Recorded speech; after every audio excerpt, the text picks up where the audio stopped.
Not a sound. Screams don't travel through space. This was something far worse. A psychic wail of pure terror that sliced through the quantum foam like a knife through silk, reaching every civilization within 100 light years.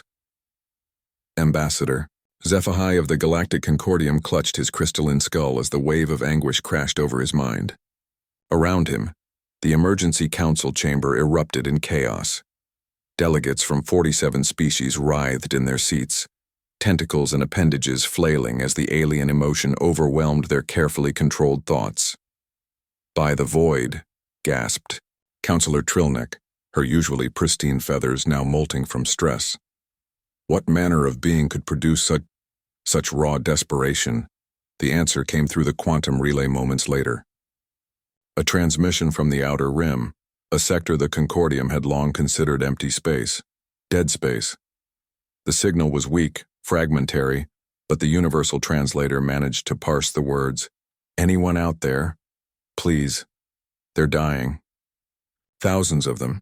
Children. We can't stop it. Please, if anyone can hear this." Scifi's secondary hearts began beating in rapid succession. The transmission's origin coordinates marked a region the Concordium had surveyed decades ago. The official report had been clear. One inhabited world, primitive civilization, no immediate threat or value. Classification: Death World.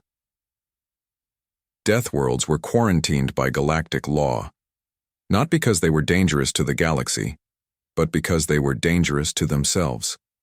Worlds where evolution had gone mad, where the very environment bred creatures so violent, so ruthlessly adapted to survive, that they inevitably destroyed themselves before achieving spaceflight. The Concordium's policy was simple: let sleeping, death worlds lie, but this transmission changed everything. "Counselors," Scifi announced, his voice cutting through the renewed chatter. "We have a situation." The chamber fell silent.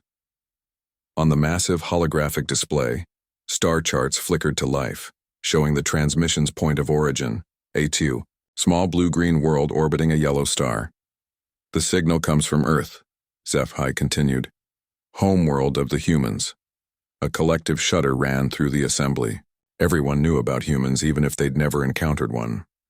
They were the stuff of cautionary tales told to young ones across the galaxy, bipedal predators with forward-facing eyes, descended from pack hunters, who somehow had survived their own death world long enough to achieve limited space travel. "Sir," interrupted Communications Officer Veltar, his voice tight with controlled panic. "We're receiving more transmissions. They're broadcasting on every available frequency." The chamber's speakers crackled to life. "This is Admiral Sarah Chen of the United Earth Defense Force. We are under attack by an unknown enemy. Our defensive lines are failing. Civilian evacuation centers are being overrun. We have lost contact with Luna Base, Mars Colony, and the Titan Research Station. I repeat, we are under attack. Any civilized species receiving this transmission, please assist. We have women and children who need evacuation. Our military forces are insufficient." A pause, filled with the sounds of explosions and screaming. "Please. We're dying out here." The transmission cut to static. Scifi looked around the chamber. Most of the delegates avoided his gaze, suddenly finding their data tablets fascinating. The few who met his eyes quickly looked away. "The humans are requesting aid," he said carefully. "They're death worlders," replied Councillor Trilneck, her voice cold. "This is exactly why the quarantine exists. They finally met something they can't kill, and now they want to drag the rest of us into their mess. But they're facing extinction," pressed Scifi. "The Concordium Charter states that we preserve civilized life," interrupted High Councillor Murdak, his multiple eyes glowing with authority. "Deathworlders are not civilized. They are barely contained forces of nature. If something has found a way to destroy them, we should be grateful, not interfere." Scifi felt his mandibles click with frustration. He'd studied the humans extensively.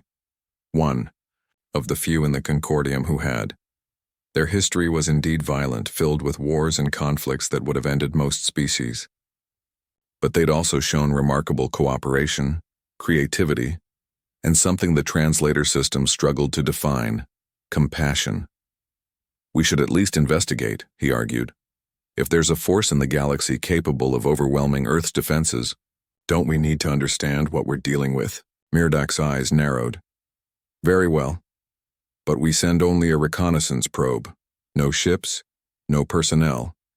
And if the humans are indeed being exterminated, we classify the system as a dead zone and move on. Zephi nodded, knowing it was the best he could hope for.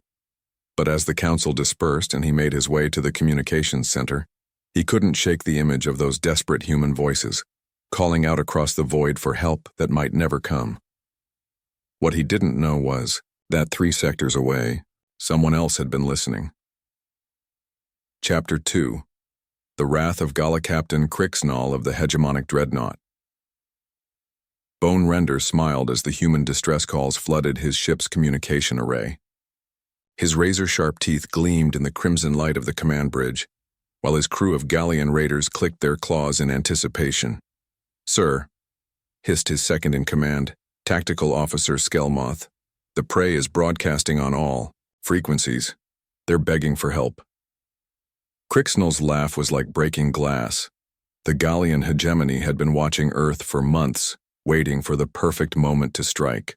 The humans' pathetic attempts at space colonization had made them an ideal target, technologically advanced enough to be valuable but spread too thin to mount an effective defense.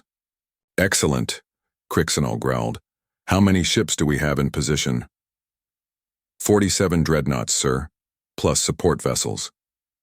The human fleet is already scattered and retreating. On the main view screen, Earth hung like a blue jewel, its surface dotted with the orange flowers of orbital bombardment. Galleon ships moved in precise formations, their black hulls bristling with weapons designed for one purpose: harvesting. The hegemony didn't conquer worlds. They harvested them. Every useful resource, every scrap of technology, every living being that could be sold in the slave markets of the Outer Rim. Planets were left as empty husks, stripped of everything that made them valuable. And the civilian centers? Crixnall asked. "Targets are secured, sir. We've captured approximately 2 million humans so far. The breeding stock is being processed and the workers are being prepped for transport." Crixnall nodded with satisfaction. Humans were valuable in the slave markets. Their death world origins made them incredibly durable, and their pack-bonding psychology made them easy to control once you had leverage over their families. "Sir," interrupted Communications Officer Ithek, "we're detecting response signatures from the Concordium. They're sending a probe." "Let them," Crixnall waved dismissively. "By the time they arrive, there won't be anything left to investigate. The humans will be processed, the planet will be strip-mined, and we'll be long gone." It was the perfect plan. The Galleon hegemony had been using this strategy for centuries: hit fast, hit hard, and disappear before anyone could mount a proper response. The galaxy's civilized species were too slow, too cautious, too wrapped up in their own bureaucracy to stop them. But as Crixnall watched the tactical display, something nagged at him. The human resistance had been unexpected, not in its ferocity. Deathworlders were always fierce when cornered, but in its coordination and tactical brilliance. "Skelmoth," he called, "why are we still meeting resistance? The initial bombardment should have shattered their command structure." His second-in-command's mandibles twitched with uncertainty. "Sir, the humans seem to be adapting to our tactics. They've reorganized their fleet into smaller, more mobile units. And they're using some kind of quantum communication system that we can't jam." Crixnall's smile faded. "Show me." The tactical display zoomed in on the space around Earth's moon. A small group of human ships, primitive by Galleon standards but surprisingly well-coordinated, was conducting hit-and-run attacks on the harvesting vessels. "They're targeting our supply lines," Skelmoth observed. "And sir, they're winning." Before Crixnall could respond, alarms began blaring throughout the bridge. The tactical display lit up with proximity warnings. "Sir," shouted Sensor Officer Nalthek. "Multiple contacts dropping out of hyperspace. Unknown signatures. Crixnell spun toward the main view screen. Space around Earth was suddenly filled with ships, but not human ships. These were sleek, angular vessels with hull configurations he'd never seen before. Identification? He demanded. Unknown. Sir, they're not in our database. But sir, they're moving toward our position. Hail them, Crixnell ordered. Find out who they are and what they want. The response came immediately, broadcast on all frequencies. This is Commander Torres of the Terran Defense Coalition. You have attacked our homeworld and enslaved our people. You have 30 seconds to release all prisoners and withdraw from this system, or we will consider you a hostile force. Crixnell blinked in confusion. The voice was human, but the ships, those weren't human designs. The technology was too advanced, too sophisticated. Sir, whispered Skelmoth, those ships, they're not showing up on our sensors properly. It's like they're partially phased out of normal space. Impossible, Crixnell snarled. The humans are barely capable of interplanetary travel. They can't have. His words were cut off as the tactical display exploded with activity. The unknown ships were moving, not toward the Gallian fleet, but around it. They were everywhere at once, their weapons charging with an ominous blue glow. Evasive maneuvers, Crixnell screamed. All ships, prepare for. The first volley hit the bone render, like the fist of an angry god. The ship's shields, military grade, barriers that could withstand the firepower of entire planetary defense grids, simply vanished.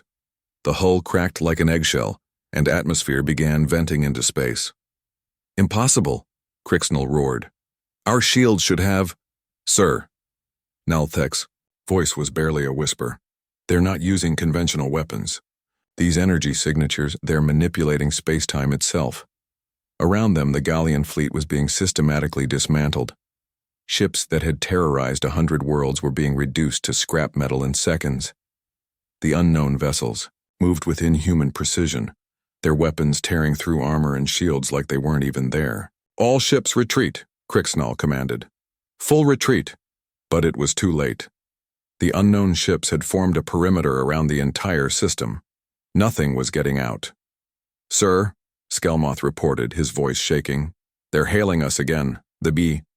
Main screen flickered to life, showing a human face, but not like any human Crixnell had ever seen in the intelligence reports. This one's eyes held a coldness that made the Gallian captain's blood freeze. I am Commander Torres, the human, said, his voice unnaturally calm. You have attacked Earth. You have killed our people. You have taken our children. A pause. This was a mistake. You're bluffing, Crixnell snarled. We have your planet surrounded. We hold millions of your people prisoner. Commander Torres smiled, and somehow that expression was more terrifying than any threat. Captain Crixnell of the Gallian hegemony, Torres said, somehow knowing the captain's name despite never having met him. You've made a fundamental error in your calculations.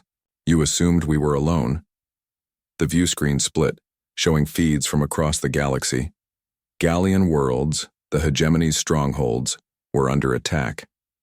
Massive fleets of the same unknown ships were systematically dismantling the Gallian Empire, world by world, system by system. You see, Torres continued, when we sent out that distress call, we weren't just calling for help. We were calling our friends home. Crixnell felt his secondary heart stop beating. What are you? We're human, Torres replied simply. But we're not the humans you thought you knew. We're the ones who left, the ones who found something better than war. His smile widened. Until now. The transmission cut off, and the unknown ships began moving toward the remaining Gallian vessels. Crixnell realized with growing horror that the harvest had become the harvest. The predators had become the prey, and somewhere in the depths of space, the Concordium's reconnaissance probe continued its lonely journey toward Earth, completely unaware that everything they thought they knew about humans was about to change, forever. Chapter 3. The Revelation. 3 days after the first distress call, Ambassador Sci-Fi stood in the Concordium's most secure briefing room, staring at data that defied everything he thought he understood about the galaxy. The reconnaissance probe's findings were impossible, literally impossible according to every scientific model the Concordium possessed. Run the analysis again, he commanded the AI interface. Analysis confirmed, the synthetic voice replied with mechanical patience. The Gallian hegemony has ceased to exist. All 47 core worlds have been evacuated. Military assets have been completely neutralized. Time elapsed. 17 hours, 43 minutes. Sci-Fi's mandibles clicked in distress. The Gallian hegemony had been a scourge for centuries, a vast military empire that had conquered dozens of systems and enslaved billions. The Concordium had tried to stop them for generations, losing countless ships and lives in the process. 17 hours. That's all it had taken for the humans to eliminate them entirely. And the human casualties? He asked, dreading the answer. Minimal. Approximately 12,000 confirmed dead, primarily from the initial bombardment. All captured civilians have been recovered and returned to Earth. The briefing room doors hissed open, and High Counselor Merdak entered, followed by the Emergency Council. Their expressions ranged from confusion to outright terror. Sci-Fi, Merdak said, his voice carefully controlled. Please tell me you have an explanation for this. Sci-Fi gestured to the holographic display, which showed the tactical summary of the battle. The humans were not alone. They had allies. A fleet of unknown vessels with technology that surpasses anything in our databases. Impossible, scoffed Counselor Trillneck. We've monitored that sector for decades. There are no other inhabited systems within 100 light-years of Earth. That's what we thought, Sci-Fi replied grimly. We were wrong. The display zoomed in on one of the unknown vessels. It was beautiful in a terrifying way. Sleek curves that seemed to bend light around them, hull materials that shifted between solid matter and energy, weapons that could apparently rewrite the laws of physics. Sir, interrupted communications, Officer Veltar rushing into the room. We're receiving a transmission, it's from Earth. The room fell silent. On the main screen, a human face appeared. Middle-aged female with graying hair and eyes that held depths of experience that seemed impossible for such a short-lived species. Greetings, the human said. I am Director Elena Vasquez of the Terran Diplomatic Corps. I believe we need to talk. Myrdek stepped forward, his multiple eyes narrowing. You're the ones who destroyed the Gallian hegemony. No, Director Vasquez replied calmly. We're the ones who asked our friends to help us stop a genocide. There's a difference. Your friends, Sci-Fi interjected, fascination overriding his caution. Where did they come from? Our surveys showed no advanced civilizations in your sector. Vasquez smiled, a surprisingly warm expression. That's because you weren't looking in the right places. May I suggest a face-to-face meeting? I think you'll find our story illuminating. Merdak was about to refuse when Sci-Fi stepped forward. We accept, but we choose the location. Of course, Vasquez nodded. We'll meet wherever you feel comfortable. But I should warn you, you might want to bring a xenobiologist and a philosopher. You're going to need both. The transmission ended, leaving the council in stunned silence. Sir, Veltar said quietly, there's something else. We're detecting massive energy signatures throughout the galaxy. Dormant systems are coming online, systems we've never seen before. Sci-Fi felt a chill run down his spine. Show me. The display changed to show a galactic map. Across the spiral arms, thousands of points of light were beginning to glow, energy signatures that had been invisible until now. It's like they were sleeping, Veltar whispered, and now they're waking up. 2 days later, Sci-Fi found himself aboard a Concordium diplomatic vessel, approaching the coordinates the humans had provided. The location was in neutral space, far from any inhabited systems, but as they dropped out of hyperspace, he realized they weren't alone. The ship that waited for them was unlike anything in the Concordium's databases. It was massive, easily the size of a small moon, but it moved with the grace of a living thing. Its hull seemed to shift and flow, patterns of light dancing across its surface like neural pathways.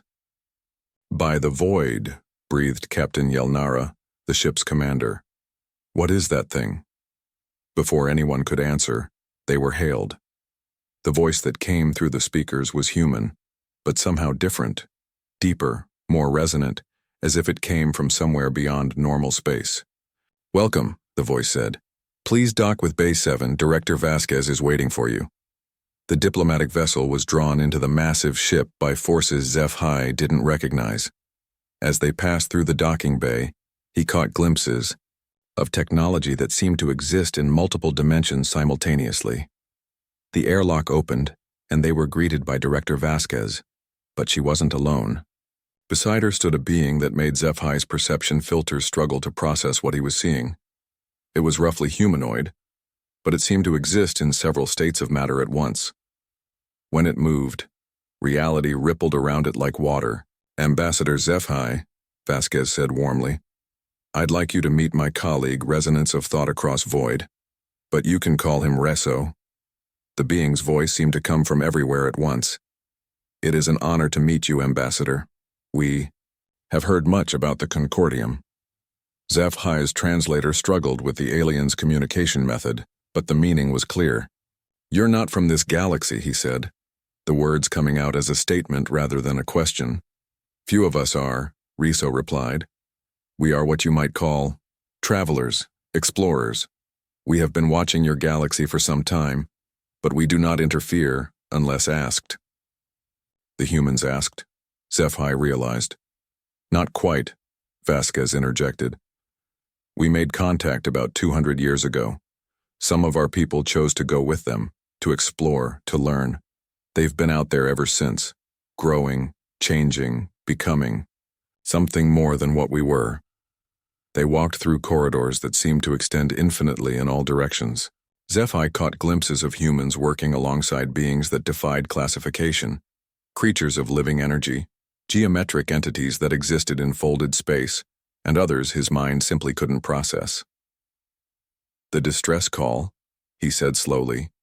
"It wasn't just a call for help, it was a recall signal."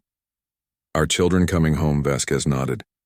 "We've been alone on Earth for 2 centuries, maintaining our world while our explorers learned the secrets of the universe.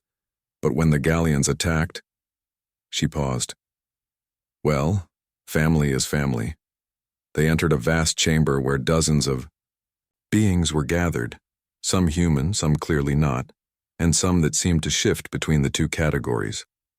At the center of the room was a holographic display showing the galaxy, with millions of points of light scattered across it. "Each light represents a human settlement," Vasquez explained.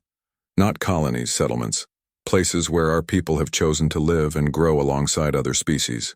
We don't conquer, we don't harvest, we integrate." "But the Galleons," Sci-fi began. "The Galleons made the mistake of threatening our home," said a voice behind him. He turned to see Commander Torres, the same human who had faced down the Galleon fleet. But now in person, Sci-fi could see the changes, the way light seemed to bend around him, the subtle wrongness that suggested he existed in more dimensions than most beings could perceive. "We've learned things," Torres continued, "about space, about time, about the nature of consciousness itself. We've become something more than human, but we've never forgotten where we came from. The question now," Vasquez said, "is what happens next. The Concordium has a choice to make." "What kind of choice?" Sci-fi asked, though he suspected he already knew. "Whether to remain isolated, governed by fear of what you don't understand, or to join us in exploring what's possible when different species work together." She gestured to the beings around them. Every one of these individuals was once a member of a species that thought they were alone in the universe. Now they're part of something greater. Sci-fi looked around the chamber, his mind reeling. The implications were staggering. The humans hadn't just survived their death world, they'd used it as a launching pad to become something unprecedented in galactic history. "And if we refuse?" he asked. Resonance of Thought Across Void S-form shimmered. "Then you continue as you have. We do not force change, we offer it." But you'll be watching, Sci-fi realized. We're always watching, Torres smiled. The question is whether you want to be part of the conversation. As if on cue, every being in the chamber turned to look at him. Humans and non-humans alike, their eyes holding depths of knowledge and experience that spanned galaxies. Sci-fi felt the weight of history pressing down on him. The Concordium had always seen itself as the pinnacle of galactic civilization. But standing here, surrounded by beings who had transcended the very concept of species boundaries, he realized how small and limited that vision had been. "I'll need to consult with the Council," he said finally. Of course, Vasquez nodded. "But Ambassador, don't take too long. The galaxy is changing with or without you. The question is whether you want to help guide that change or be swept along by it." As they escorted him back to his ship, Sci-fi caught one last glimpse of the chamber. New arrivals were streaming in, beings he didn't recognize from species that might not even exist in normal space-time. The humans weren't just offering the Concordium a choice, they were offering the entire galaxy a chance to evolve beyond what it had ever been before. The only question was whether anyone would be brave enough to accept. Chapter 4. The Council's decision. The emergency session of the Galactic Concordium lasted for 3 days. Sci-fi stood before the assembled delegates, his report complete, and watched as the implications settled over the chamber like a shroud. Representatives from 47 species sat in stunned silence, their various forms of anatomy expressing the same universal emotion: fear. "Let me understand this correctly," High Counselor Murdak said finally, his voice carefully controlled. "The humans, the Deathworlders we've been monitoring, have not only survived their own violent nature but have somehow convinced an extragalactic civilization to become their allies." "Not allies," Sci-fi corrected. "Partners. Family, if you will. The relationship is far more integrated than anything we've seen before. And this collective," Counselor Trilneck's feathers were still molting from stress. "It now controls technology that can eliminate entire civilizations in a matter of hours." "The Gallian hegemony was dismantled, not destroyed," Sci-fi clarified. "Their populations were relocated, their ships disabled, their weapons confiscated. No unnecessary killing. It was the most efficient military operation in recorded history." "Efficient," repeated Murdak, his multiple eyes glowing with agitation. "They destroyed a 1,000-year-old empire in less than a day, and you call it efficient?" Sci-fi clicked his mandibles thoughtfully. "What would you call it, High Counselor?" Before Murdak could answer, Communications Officer Veltar burst into the chamber. "Counselors, we're receiving multiple transmissions from across the galaxy. The humans, they're making contact with everyone." The chamber's main display flickered to life, showing dozens of different alien faces. Representatives from species that had never even heard of the Concordium, let alone had contact with Earth. "The humans are calling it the Great Invitation," Veltar continued breathlessly. "They're offering membership in their collective to any species willing to commit to peaceful coexistence and mutual growth." "How many have responded?" Sci-fi asked. 17 species so far, sir, and the number is growing." Murdak's eyes blazed. "This is an invasion. They're systematically converting the galaxy to their cause." "Or," Sci-fi countered, "they're offering something we've never been able to provide. True unity between species. No more border disputes, no more resource wars, no more independence," Murdak finished. "No more sovereignty. They're offering us the chance to be absorbed into their collective consciousness." "That's not what they're offering," Sci-fi protested. "I've seen their society. Each species maintains its identity, its culture, its autonomy. They're not a hive mind. They're a family. A family with weapons that can rewrite the laws of physics," Trilneck muttered. Before the argument could escalate further, the chamber's emergency alert system activated. A new transmission was coming in from Earth. Director Vasquez appeared on the main screen, but she looked different now. More present, as if she existed in more dimensions than the display could properly show. "Counselors," she said, her voice carrying harmonics that seemed to resonate directly with their neural pathways. I hope you'll forgive the intrusion, but we need to talk.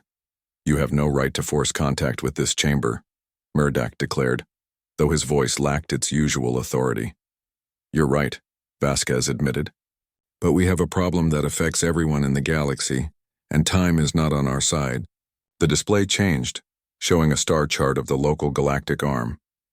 But something was wrong. Whole sections of space were dark, as if the stars themselves had been extinguished.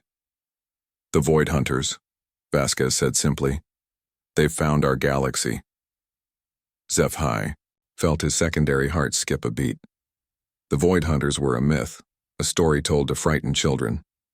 Creatures that existed in the spaces between realities, feeding on the energy of entire civilizations. They're not real, Trillneck whispered. They're very real, Commander Torres said, appearing beside Vasquez. And they're coming. Our extragalactic partners have been fighting them for millennia, but they've never faced an infestation this large before. The display zoomed in on the dark regions of space.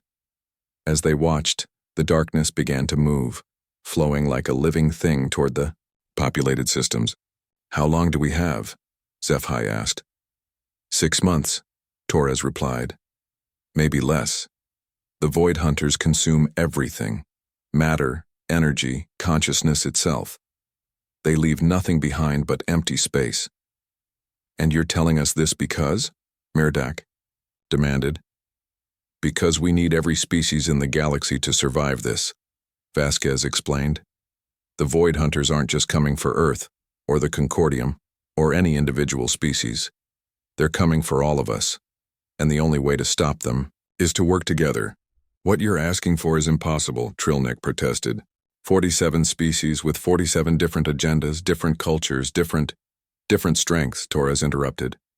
Your species has the most advanced defensive technology in the galaxy. The Cathari Consortium has unparalleled manufacturing capabilities. The Veltar Collective has quantum communication networks that span entire star systems. Separately, you're all vulnerable. Together, you're saying we might have a chance, Sci-fi finished. More than a chance, Vasquez nodded. A guarantee, but only if we act now and only if we act as one. The chamber fell silent. Sci-fi could feel the weight of decision pressing down on every delegate. The choice wasn't just about politics or sovereignty anymore. It was about survival. What exactly are you proposing? Murdoch asked finally. Full integration, Torres replied. Not absorption, integration. Your species keep their identities, their cultures, their worlds.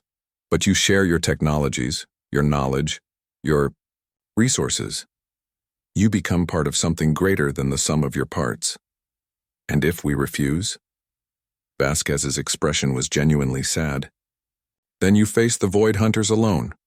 We'll do what we can to help, but the display showed the dark regions of space again, and this time they could see the extent of the damage. Entire star systems, gone. Billions of lives, extinguished. Gallian hegemony was just the beginning, Torres said. A demonstration of what's possible when species work together instead of against each other. The real test is coming. Sci-fi stepped forward. I need to know. What happened to the Gallians? Their people? Their culture? They're being rehabilitated, Vasquez replied. Given new worlds, new opportunities, their natural aggression is being channeled into productive purposes. Exploration, defense, construction. They're still Gallians, but they're Gallians working toward something positive. And their leaders, their military commanders. Those who committed crimes are being held accountable, Torres said. But most are being given chances to redeem themselves, including Captain Crixnell. Sci-fi blinked in surprise. The captain who led the attack on Earth? He's currently serving as a tactical advisor for our defensive preparations, Vasquez smiled. Turns out when you remove the pressure to harvest and destroy, he's actually quite brilliant at protecting people. The chamber buzzed with whispered conversations. The implications were staggering, not just the military victory, but the social transformation. The humans weren't just defeating their enemies, they were converting them. Counselors, Sci-fi said, his voice carrying across the chamber. I move that we accept the human proposal. The risk of refusing is too great. Seconded, called out a voice from the back. Counselor Yithral of the Aquatic Consortium, whose species had lost 3 worlds to galleon raids. The motion is seconded, Murdoch announced reluctantly. All in favor? The vote was closer than Sci-fi had hoped. 24 in favor, 23 against. But it was enough. The Galactic Consortium accepts the human proposal, Murdoch declared. May the void preserve us all. On the main screen, Director Vasquez smiled, an expression that somehow contained both joy and determination. Welcome to the family, she said. Now let's get to work. We have a galaxy to save. Epilogue. The New Dawn 6 months later, Ambassador Sci-fi stood on the observation deck of the Joint Defense Station orbiting Proxima Centauri, watching the final preparations for humanity's greatest test. The Void Hunters had arrived 3 days ago, a wave of darkness that consumed light itself, flowing through space like a hungry tide. The outer defense perimeter had held for now, but everyone knew the real battle was yet to come. Nervous? Asked a familiar voice behind him. Sci-fi turned to see Captain Crixnall approaching. The former galleon raider looked different now. Still, dangerous, but with a purpose that went beyond destruction. His tactical insights had proven invaluable in organizing the galaxy's defense. Terrified, Sci-fi admitted, but also hopeful. 6 months ago, our species were barely speaking to each other. Now look at us. Through the transparent aluminum windows, they could see the impossible sight that had become their new reality. A combined fleet of over 10,000 ships, representing 53 different species, all working in perfect coordination. Cathari manufacturing ships worked alongside Veltar communication vessels, while Concordium defense platforms provided cover for human exploration craft that had been retrofitted with extra-dimensional weaponry. The humans were right, Crixnall said grudgingly. Together, we're stronger than we ever imagined possible. Contact, shouted Communications Officer Veltar from the command center. Void Hunter Vanguard breaking through Sector 7. Sci-fi and Crixnall rushed to the tactical display where the unthinkable was happening. The outer perimeter, a defensive line that should have been impregnable, was dissolving like mist before the advancing darkness. How many? Crixnall demanded, his predatory instincts taking over. 17 primary entities, Veltar reported, his voice tight with controlled panic. Each one the size of a small moon. They're eating our ships, sir, consuming them completely. On the display, they could see it happening. Concordium dreadnoughts, massive vessels that had dominated battlefields for centuries, simply vanished as the Void Hunters flowed over them. No explosion, no debris. Just nothing. All ships fall back to secondary positions, came Director Vasquez's voice over the communication system. Implement Protocol Omega. Sci-fi had heard whispers about Protocol Omega, but had never been briefed on its details. Now, as he watched the fleet reorganize into a formation he didn't recognize, he realized the humans had been holding back their most desperate strategy. What's Protocol Omega? He asked. Crixnall's expression was grim. Consciousness transfer. If we can't stop them with conventional weapons, we become something they can't consume. Before Sci-fi could ask what that meant, the universe around them began to change. The ships of the combined fleet started to glow with an inner light, their hulls becoming translucent. And through that translucency, he could see something impossible. The crews weren't disappearing. They were transforming. Integration complete, announced. A voice that was simultaneously Vasquez, Torres, and hundreds of others. All willing participants have been uploaded to the quantum consciousness matrix, initiating final defense protocol. Sci-fi felt a moment of vertigo as reality shifted around him. He was still standing on the observation deck, but he was also, somehow, standing in a vast digital space where thousands of beings, human and alien alike, existed as pure thought and will. Don't panic, said a familiar voice. He turned to see resonance of thought across void, the extra-dimensional being who had become humanity's first guide to transcendence. Your physical form is safe, This is simply another way of existing. We're computer programs now? Zephi asked, though he didn't feel diminished or artificial. If anything, he felt more present, more aware than he ever had before. Your consciousness freed from the limitations of biology, Riso explained. The Void Hunters consume matter and energy, but they cannot consume pure thought. This is how we've survived them in other galaxies. Around them, the battle raged on multiple planes of existence. In physical space, their ships, now operated by quantum consciousness rather than biological crews, engaged the Void Hunters with weapons that bent reality itself. But the real battle was happening in the space between spaces, where thought and will became the ultimate weapons. Look, Crixnall said, and Zephi realized the former raider was beside him in this digital realm. The Hunters they're backing off. It was true. The wave of darkness that had seemed unstoppable was now hesitating, pulling back from the combined fleet. For the first time in eons, the Void Hunters had encountered something they couldn't simply consume. They don't understand us. Vasquez's voice echoed through the quantum space. They've never faced a civilization that willingly transcended physical existence. They can't eat what we've become. The battle continued for hours, or perhaps minutes. Time had little meaning in their current state, but the outcome was never in doubt. The Void Hunters, faced with an enemy they couldn't comprehend or consume, began to retreat. Initiating communication protocol, Torres announced, and impossibly they were suddenly in contact with the Void Hunters themselves. The experience was indescribable. The Hunters weren't evil, Zephi realized with shock. They were simply hungry, ancient beings from the beginning of time, consuming reality itself because they knew no other way to exist. They're lost, he whispered, understanding flooding through him. They've been consuming for so long, they've forgotten there might be another way. Which is why we're going to teach them, Vasquez replied.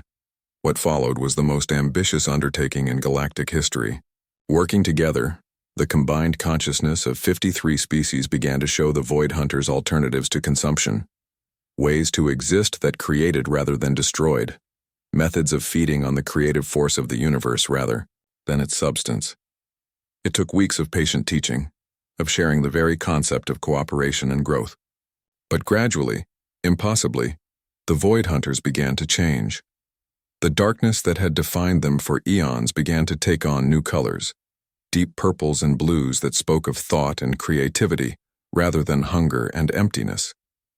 They're learning, Crixnall observed with wonder. The oldest beings in the universe, and they're learning from us. We're all learning, Zephi replied, watching as former enemies worked together to heal the damage that had been done. Consumed worlds were being restored. Extinct species were being reconstructed from quantum memory, and the Void Hunters themselves were discovering the joy of creation. Months later, Zephi found himself back in physical form, standing once, again on the observation deck of the defense station. But everything had changed. The station itself was now a hybrid of technology and consciousness, existing simultaneously in multiple dimensions.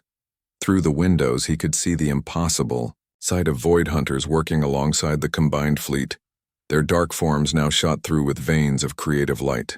They were building something, a massive structure that spanned several star systems designed to channel the creative force of the universe itself. The Genesis engine, Director Vasquez explained, materializing beside him. She looked more human, now having chosen to maintain a physical form for diplomatic purposes, but Zephi could sense the vast consciousness that lay behind her appearance. What does it do? He asked. It creates, she replied simply.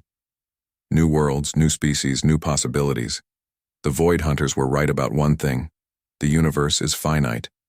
But they were wrong about the solution. Instead of consuming what exists, we're going to make more. And the Concordium?